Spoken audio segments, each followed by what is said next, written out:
Congress party ఇచ్చిన హామీలను అమలు చేసేలా బడ్జెట్లో నిధులు పొందుపర్చాలని బీఆర్ఎస్ నాయకుడు మాజీ మంత్రి హరీష్ రావు డిమాండ్ చేశారు. వాస్తవాలకు దగ్గరగా బడ్జెట్ను తయారు చేయించాలని సూచించారు.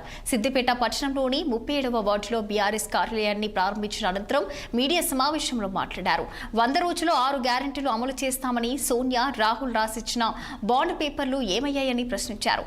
గెలిచిన నెలకే వృద్ధులు, బీడీ అలాగే చేనేత, గీత కార్మికులకు 4,000 రూపాయల పెన్షన్ అన్నారు. 27 నెలలైనా రాలేదని మండిపడ్డారు. ఈ బడ్జెట్లో ఆర్థిక మంత్రి బట్టి విక్రమార్క నిధులు పెడతారా లేదా అంటూ ప్రశ్నించారు. ఈ నెల 26వ తేదీ నుంచి అసెంబ్లీ బడ్జెట్ సమావేశాలు జరుగుతున్నట్టుగా వార్తలు వస్తా ఉన్నాయి. రేవంత్ రెడ్డి ప్రభుత్వం అధికారంలోకి వచ్చి 2.5 ఏళ్లైంది. సగం కాలం పూర్తయింది. ఆనాడేమో బాండ్ పేపర్ల మీద రాసిచ్చారు.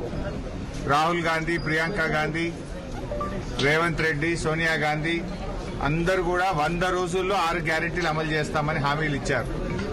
100 రోజులు కాదు, 800 రోజులు పూర్తయినా ఇప్పటికీ 6 గ్యారెంటీలు అమలవుతున్నటువంటి దాఖలాలు లేవు.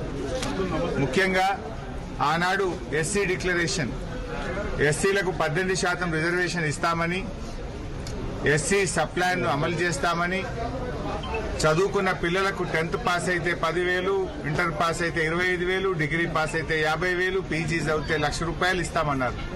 ఈ రోజు వరకు ఒక్క పిల్లవాడికి కూడా ₹1 ఇచ్చిన పాపాన పోలేదు. కేసీఆర్ గారు ఇస్తున్న ఫీజు రియంబర్స్మెంట్ డబ్బులు కూడా ఈ రోజు ఎస్సీలకు వస్తున్న పరిస్థితి లేదు. బీసీ సప్లాన్ అని సిద్దిరామయ్యను తోలుకొచ్చారు. సిద్దిరామయ్య గారు ఆ రోజు బీసీ సప్లాన్ ఇనాగ్రేషన్ చేస్తూ బీసీలకు 42% రిజర్వేషన్ ఇస్తాం, సంవత్సరానికి 20,000 కోట్ల బడ్జెట్ ఇస్తాం, సప్లాన్ అమలు చేస్తామని చెప్పి బీసీలను మొండి చేయి చూపింది కాంగ్రెస్ పార్టీ. రైతుల కోసం రైతు డిక్లరేషన్ అని రాహుల్ గాంధీ వరంగల్కి వచ్చి రాహుల్ గాంధీ గారు ఏడాదికి 15,000 రైతు బంధు ఇస్తామని, పంటల బీమా ఇస్తామని,